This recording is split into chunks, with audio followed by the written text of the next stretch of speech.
Hi everyone. Today we're going to talk about Nubia and the Kingdoms of Kush. So let's get started. So where was Nubia? Nubia is located south of Egypt along the Nile, somewhere around here, and this is actually present-day Sudan.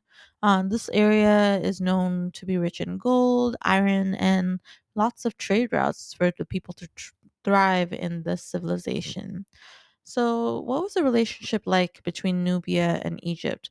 They had a very complex relationship. Sometimes they traded, but sometimes they fought in war. This is art from Egypt in one of the tombs of one of the pharaohs that shows war between the Egyptians and the Nubians. So, not only did they engage in trade and war, but they borrowed from Egyptian culture, and sometimes they even ruled Egypt, and sometimes the Egyptians ruled them.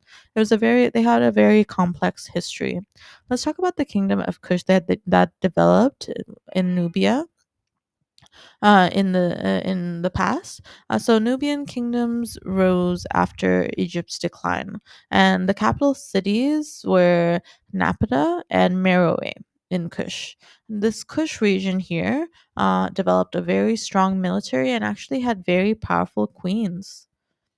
So let's talk about the Kushite pharaohs of Egypt. So around the 25th dynasty of Egypt, Egypt was actually ruled by Kushites. So King Piye and his successors were very important around this time, and they started ruling Egypt. And during this time, they tried to restore Egypt's past glory by building grand temples and engaging in trade and so on. So Meroe was the center of culture around this time during the Kushite Empire, and the new capital city of Meroe was formed after Napata.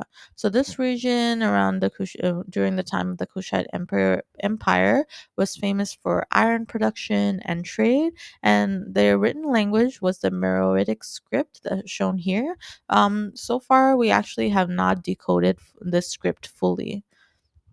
Let's talk about the Kush's legacy. During the time of the Kushite Empire, these people actually blended the cultures and traditions of Egyptian and African traditions. So this is what their pyramids looked like around that time. They also built lots of temples, and they influenced later African kingdoms. And that's it. Thank you. Bye.